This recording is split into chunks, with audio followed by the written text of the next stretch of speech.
Welcome to our channel K knowledge. सराव प्रश्नपत्रिका क्रमांक 2 यामधील गणित विषयातील पुढील प्रश्न आज आपण पाहणार आहोत. त्यामध्ये प्रश्न क्रमांक 51 काय सांगतोय पहा. 12/16 चौकट छेद चौकट 6/8 3/4 तर चौकटीत येणारा आकृतिबंध पूर्ण करणारा योग्य अपूर्णांक पर्यायातून शोधा. काय सांगितलेलं आहे, तर चौकटीमध्ये येणारा हा आकृतिबंध पूर्ण करणारा अपूर्णांक आपल्याला या ठिकाणी शोधायचा आहे. मग या सर्व अपूर्णांकाचा जर आपण विचार केला तर आपल्या लक्षात येते की ह्या सर्व अपूर्णांकाचं संक्षिप्त रूप आपल्याला या ठिकाणी काढणं गरजेचं आहे. का तर पहा, पहिला अपूर्णांक आहे 12/16, नंतर 6/8 3/4. जर 3/4 हा अपूर्णांक संक्षिप्त रूपामध्ये देण्यात आलेला आहे. या अपूर्णांकाला आपण संक्षिप्त रूप देऊयात.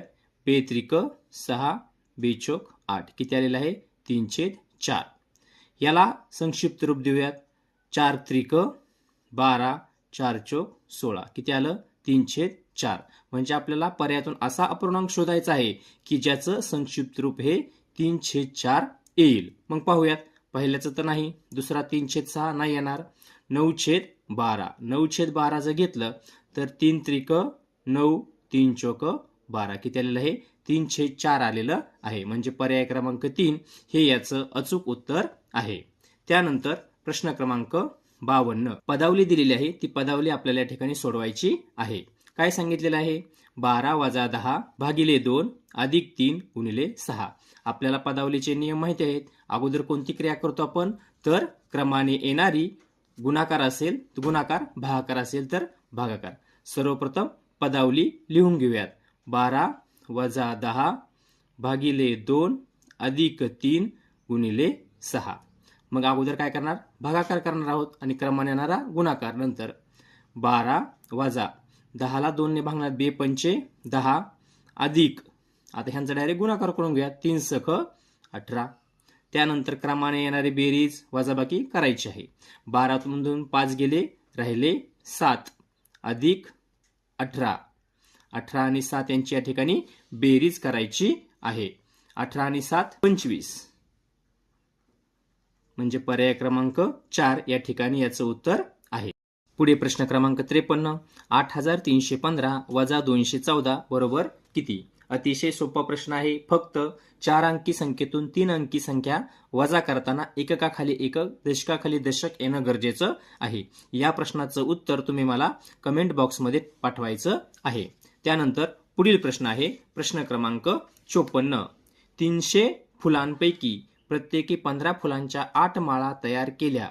उरलेल्या फुलांच्या 15 माळा करण्यासाठी प्रत्येक माळेत किती फुले घ्यावी लागतील. काय सांगितलेले आहेत, फुलं किती आहेत, तर 300. 300 फुलांपैकी प्रत्येकी 15 फुलांच्या 8 माळा.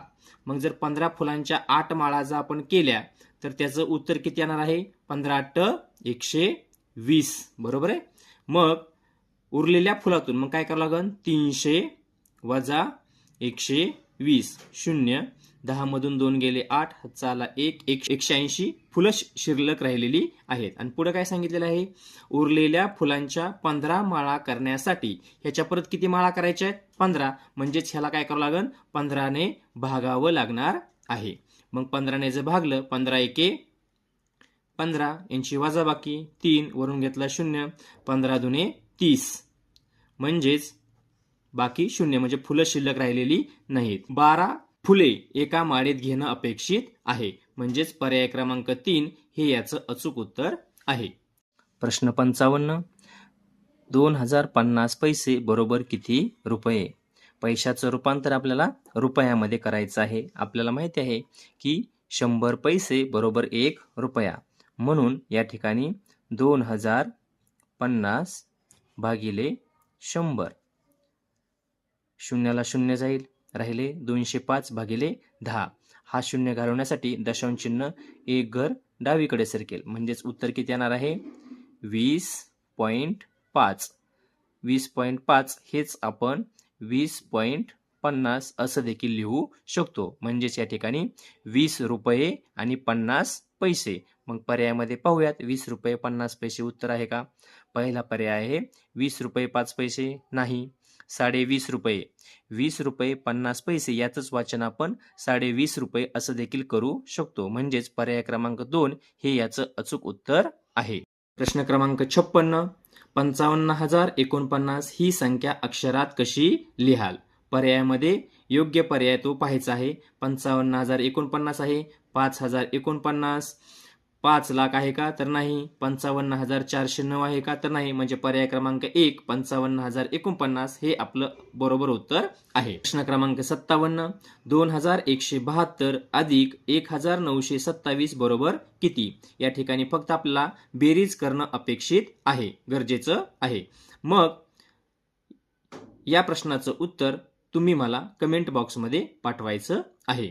त्यानंतर पुढील प्रश्न आहे प्रश्न क्रमांक 58 21/27 हा अपूर्णांक अक्षरात कसा लिहाल? 21/27 पाहूयात. 21/27 पर्याय क्रमांक 3 21/27 अंश उल्लेख केला तरी चालतो आणि नाही केला तरी चालतो. म्हणजे पर्याय क्रमांक 3 हे याचं अचूक उत्तर आहे. त्यानंतर पुढील प्रश्न क्रमांक 59 खालील संख्यांचा चढता क्रम लावल्यास दुसऱ्या क्रमांकावर कोणती संख्या येईल? काय लावायचं आपल्याला? चढता क्रम. मग चढता क्रमामध्ये आपल्याला माहिती आहे की अगोदर कोणती संख्या लिहितो आपण? तर लहान संख्या. मग ह्या सर्व संख्यांमधली लहान संख्या कोणती आहे ती पाहायची. 7,006, 6,007, 7,060 का 6,070? सर्वात लहान संख्या आहे 6,007. त्यानंतर 6,070.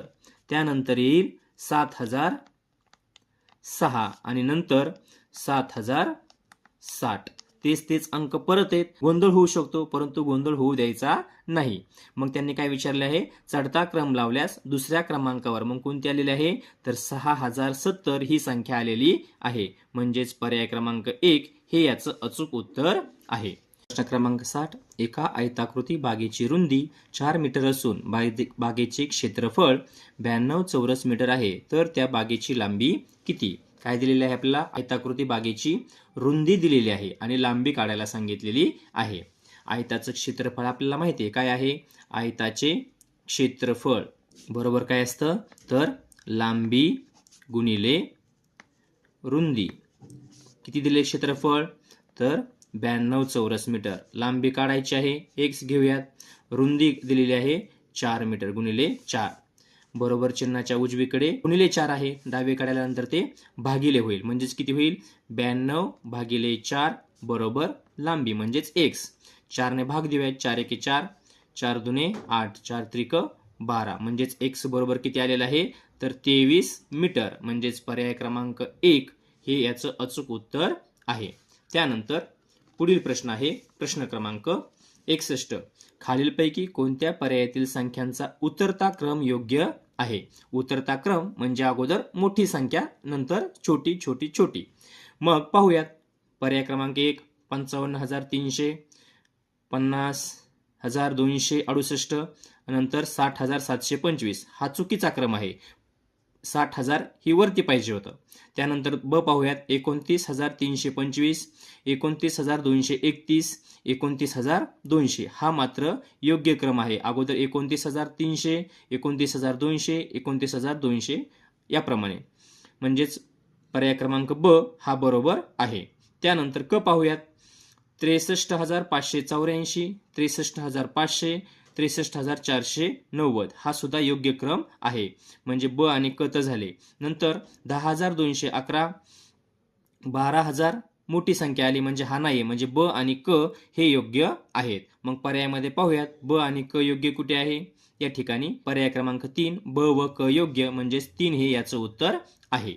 प्रश्न क्रमांक 62 खालील यादीतील 8 ने निशेष भाग जाणाऱ्या संख्या किती आहेत? आपल्याला माहिती आहे की 8ची कसोटी काय आहे? तर एकक, दशक, शतक हे अंक वापरून जी संख्या तयार होते त्या संख्येला जर 8 ने भाग गेला तर त्या संपूर्ण संख्येस 8 ने भाग जातो.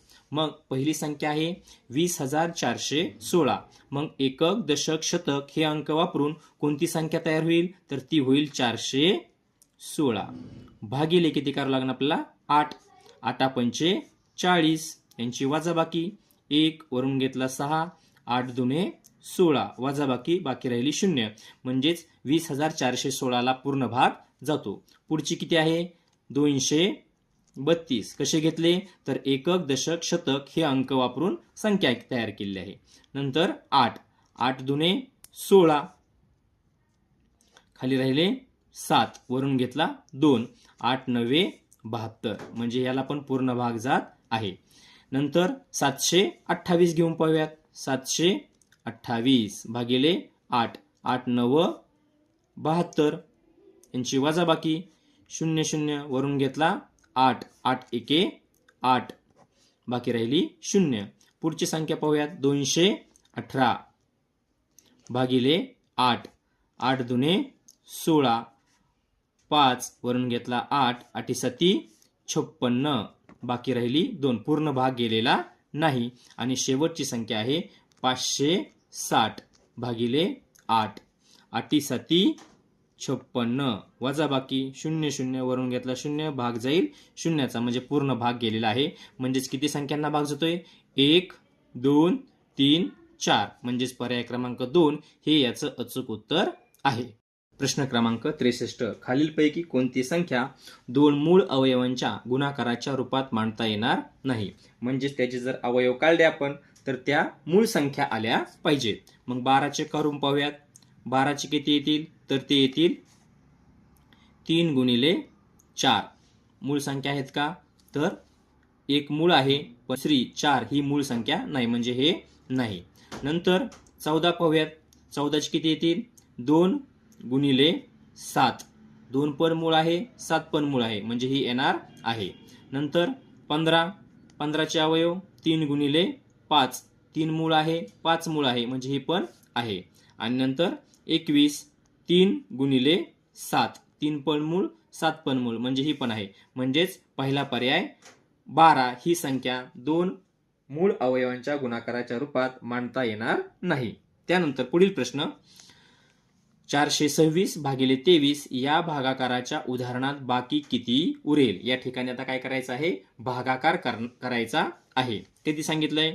426 भागिले 23. 23 दुने 46.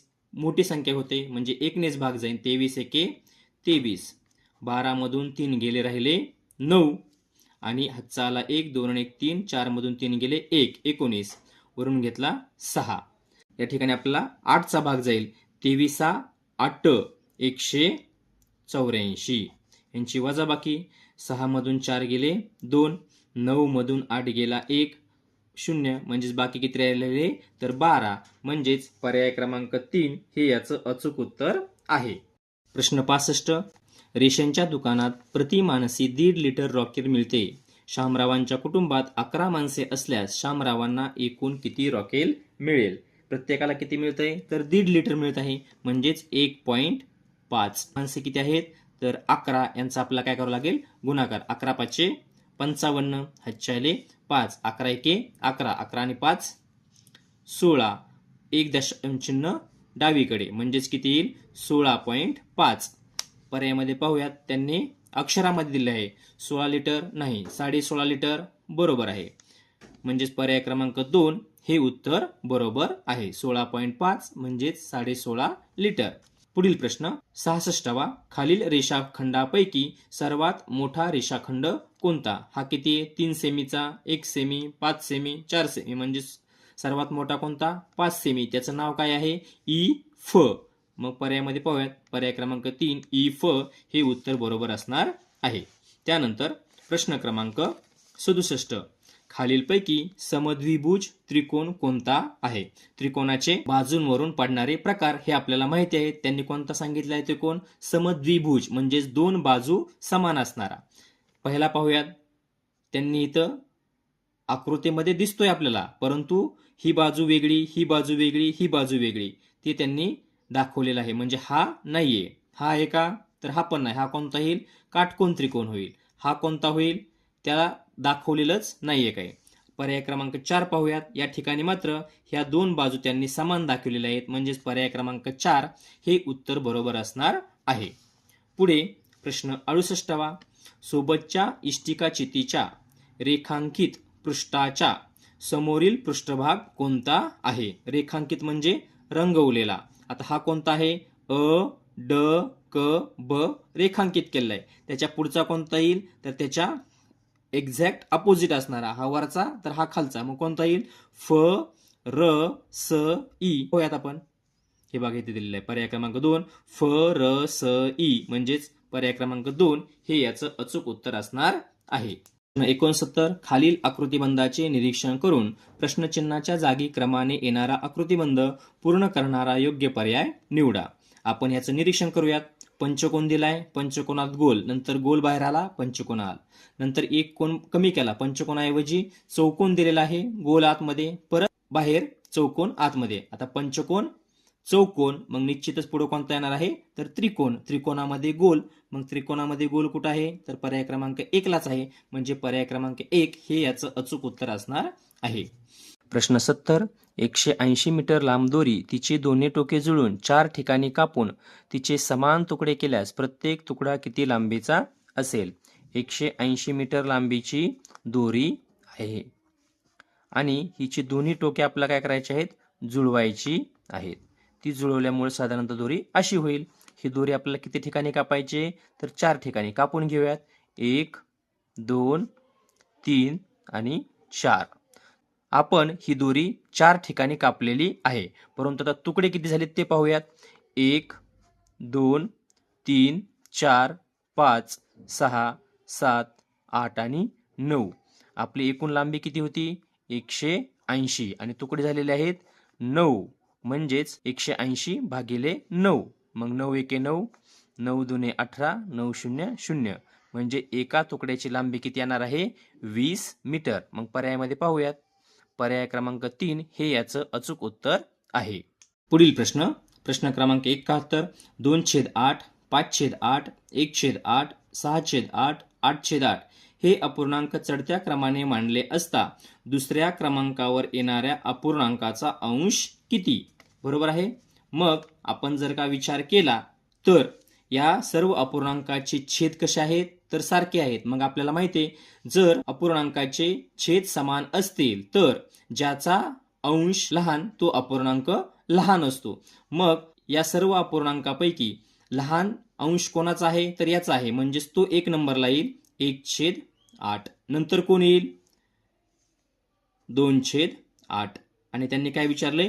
दुसऱ्या क्रमांकावरच विचारलेला आहे, म्हणजेच 2/8 हा 2 नंबरचा येईल, म्हणजेच याचा अंश किती झाला? तर 2. पर्याय क्रमांक 2 हे याचं अचूक उत्तर असणार आहे. प्रश्न 72वा. 1 ते 100 दरम्यान एकक स्थानी 5 अंक येणाऱ्या एकूण संख्या किती? 1 ते 100 पर्यंतच्या विचारलेल्या आहेत आणि एकक ठिकाणी किती आला पाहिजे? 5. मग कोणकोणत्या येतील? तर त्या येतील 5, 15, 25, 35, 45, 55, 65, 75, 85 आणि 95. म्हणजे किती झाल्या पहा? 1, 2, 3, 4, 5, 6, 7, 8, 9 आणि 10. पर्याय क्रमांक 1 हे याचं अचूक उत्तर असणार आहे. पुढचं आहे, एका चौरसाकृती मैदानाभोवती तारेचे 5 पदरी कुंपण करण्यासाठी 100 मीटर तार लागली तर त्या मैदानाची एक बाजू किती असेल? तारेचं कुंपण किती पदरी केलेलं आहे? तर 5 पदरी केलेलं आहे, म्हणजे 5 वेढे दिलेले आहेत. तार लागलेली आहे तर 100 मीटर.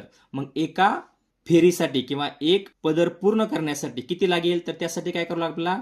100 भागिले 5. 5 एके 5, 5 2 10, 5 0 0. म्हणजे चौरसा आकृती बागेला एक फेरी पूर्ण करण्यासाठी किती तार लागणार आहे? तर ती लागणार आहे 20 मीटर. मग त्यांनी काय विचारलेलं आहे? तर एक बाजू किती? मग ह्या चौरसाची परिमिती जर 20 आली, किती आली? 20 आली, तर त्याची प्रत्येक बाजू किती येईल? तर ते निश्चित येईल 5, 5, 5, 5, 5. पण आपल्याला माहिती आहे चौरसाची परिमिती बरोबर चारही बाजूंची बेरीज असते, म्हणजेच एक बाजू किती येईल? तर ती 5 मीटर. म्हणजेच पर्याय क्रमांक 4 हे याचं अचूक उत्तर आहे. प्रश्न क्रमांक 74. एका शाळेच्या ग्रंथालयातील 15,260 पुस्तकांपैकी मराठी भाषेतील 7,533 पुस्तके आहेत, हिंदी भाषेतील 2,904 व उरलेली इंग्रजी भाषेतील पुस्तके आहेत. तर त्या ग्रंथालयात इंग्रजी भाषेतील एकूण पुस्तके किती? काय दिलेलं आहे आपला? ग्रंथालयातील एकूण पुस्तकांची संख्या दिलेली आहे. त्यातील मराठी भाषेतील पुस्तकं दिलेली आहेत आणि हिंदी भाषेतील पुस्तकं दिलेली आहेत आणि काढायला सांगितलेले आहेत इंग्रजी भाषेतील. मग काय करावं लागेल? मराठी भाषेतील पुस्तके अधिक हिंदी भाषेतील पुस्तके यांची बेरीज करून घ्यायची आणि ती एकूण पुस्तकातून वजा करायची, जेणेकरून आपल्याला काय होईल? तर इंग्रजी भाषेतील पुस्तकांची संख्या मिळेल. या प्रश्नाचं उत्तर तुम्ही कमेंट बॉक्समध्ये पाठवायचं आहे. पुढे प्रश्न क्रमांक 75 आहे. खालीलपैकी किती आकृत्या दिलेल्या रेषेने सममित आहेत? सममित म्हणजे काय? तर त्या आकृतीचे 2 समान भाग होतात. मग पाहूयात. पर्याय क्रमांक 1 चे 2 समान भाग झालेले आहेत का? तर हो, म्हणजे पर्याय क्रमांक 1 ही आकृती सममित आहे. दुसरी पाहूयात. ही पण सममित आहे, कारण दोन्ही भाग समान आहेत. ही सममित आहे का? तर नाहीये, 2 भाग समान झालेले नाहीयेत. आणि चौथी ही पण सममित नाही, म्हणजे ही पण नाही. म्हणजे किती आकृत्या सममित आहेत? तर 2 आकृत्या सममित दिलेल्या आहेत. म्हणजे पर्याय क्रमांक 2 हे याचं अचूक उत्तर आहे. तर अशा प्रकारे आज आपण पत्रिका क्रमांक 2 या विषयातील प्रश्न क्रमांक 26 ते 75 प्रश्न अभ्यासलेले आहेत. पुढील भाग पुढील व्हिडिओमध्ये. धन्यवाद.